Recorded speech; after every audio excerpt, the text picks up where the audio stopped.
Segundo denúncias da Comissão Pastoral da Terra, pistoleiros armados a mando do latifúndio local de Correntina, no oeste baiano, atiraram contra as massas camponesas que habitam a região há mais de século. Esses latifundiários têm cobiçado essas terras para produzir monocultura de soja e de algodão, que são vinculados a empresas estrangeiras. Eu me chamo Ana Nascimento e está no ar o Boletim de Notícias do programa A Propósito. Saudações de Nova Democracia a todos que nos acompanham. Está no ar mais um Boletim de Notícias do programa A Propósito, que situará você, nosso espectador, acerca das notícias mais relevantes do dia. Não esqueça de se inscrever, de curtir, compartilhar e também de deixar os seus comentários. Aproveite também para conhecer a lojinha online de AND, lá você encontra produtos exclusivos e também de apoiar o nosso Catarse e também o nosso Pix. Assim você contribui para que a nossa tribuna popular, democrática e independente permaneça de pé no nosso compromisso de propagandear a luta das massas do nosso país e do mundo. Como eu falei no início, uma denúncia da CPT aponta que os pistoleiros locais lá de Correntina têm levado terror para as massas camponesas que habitam há mais de um século tradicionalmente essa área.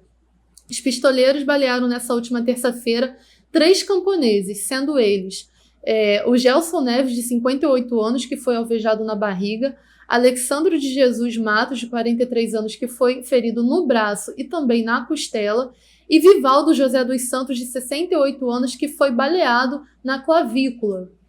Também esses camponeses lá de Correntina, eles têm denunciado que um dos principais mandantes dessas ações de pistolagem de extrema-direita, inclusive, é o presidente da Associação Baiana dos Produtores de Algodão, a ABAPA, Luiz Carlos Bergamache, e também a empresa agropecuária Sementes Talismã.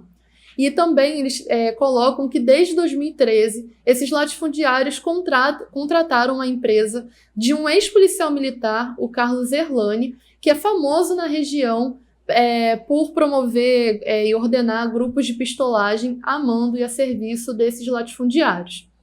Eles também colocam que desde setembro de 2022, em pleno período de campanha eleitoral, tropas particulares do latifúndio estão aterrorizando mais de 20 comunidades camponesas através de invasões, perseguições, destruição de roçado, de instrumentos de trabalho e também de ameaças de morte.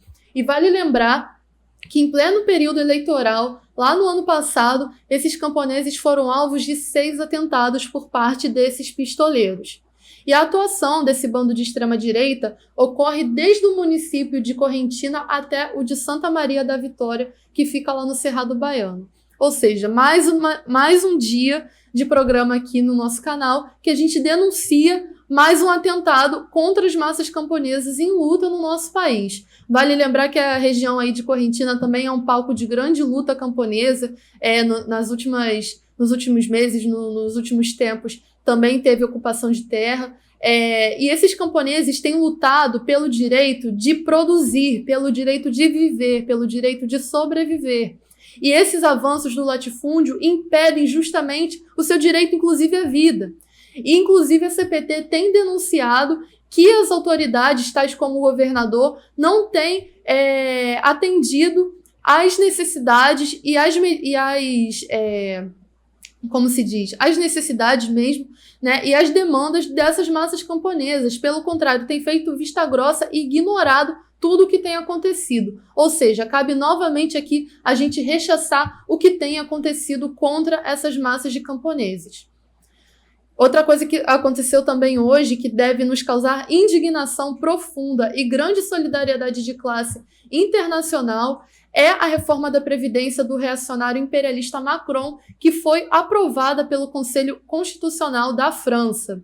Esse conselho aprovou hoje essa reforma da Previdência e a primeira-ministra francesa Elisabeth Borne teve a pachorra de dizer no seu Twitter que essa noite não há vencedor e nem perdedor. E o seguinte, as autoridades do Estado imperialista francês, tremendo contra a revolta do povo, impediu que as manifestações ocorressem, proibiu qualquer tipo de manifestação próximo à sede do Conselho Constitucional francês, mas mesmo assim está pululando aí na França. Inclusive, quando a gente terminar de fazer esse programa de hoje, vocês podem conferir, está pululando novas manifestações na França, as massas de lá não se rebaixaram por conta dessa derrota, né, por conta do Estado imperialista francês, e mais de 3 mil pessoas se colocaram em manifestação em frente ao Hotel de Ville. E segundo pesquisas, mais de 60% dos franceses são contra essas manifestações, contra a reforma da Previdência, e são favoráveis às manifestações contra a reforma da Previdência. Diante da decisão do Estado imperialista francês de intensificar sua exploração sobre as massas de trabalhadores, lembrando novamente que incorpora grande parte de imigrantes, essas massas não arrefeceram a luta. Ainda há pouco, lá em Rennes, na França, eles incendiaram uma delegacia policial e têm aí tomado as ruas contra essa injusta medida.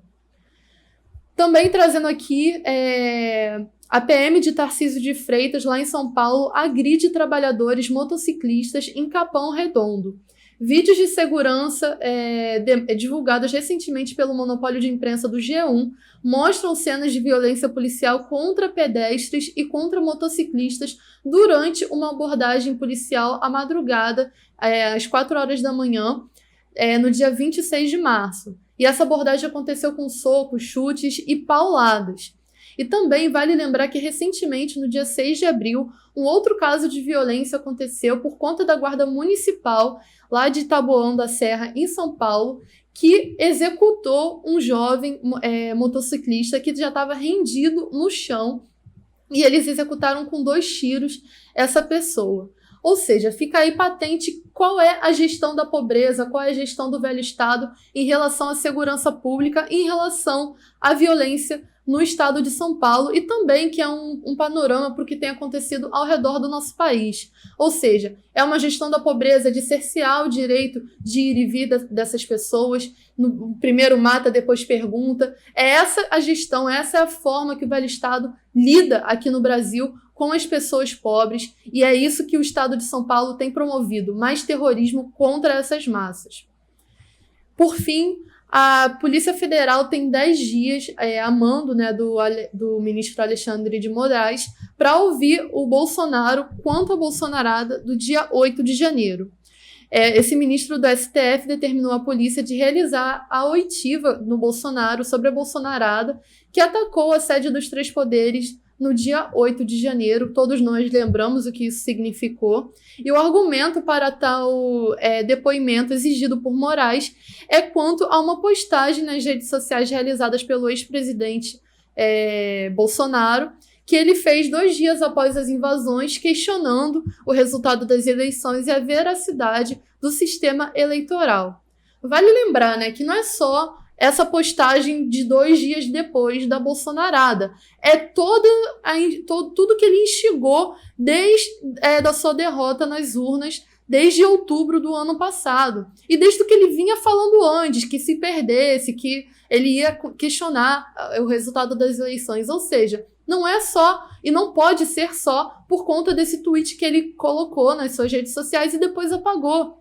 Tem que ver todo o caldo que ele deu para que desembocasse na bolsonarada do dia 8 de janeiro. Ou seja, tem que se investigar profundamente toda a cota de responsabilidade de Bolsonaro, mas também dos generais do alto comando das Forças Armadas, que também instigaram, falando que eram atos democráticos. O próprio ministro da Defesa falou que tinha familiares, amigos, que eram demonstrações democráticas. Ou seja, deve-se fazer uma investigação minuciosa, porque todos eles têm uma cota de responsabilidade no que desembocou na bolsonarada do dia 8 de janeiro.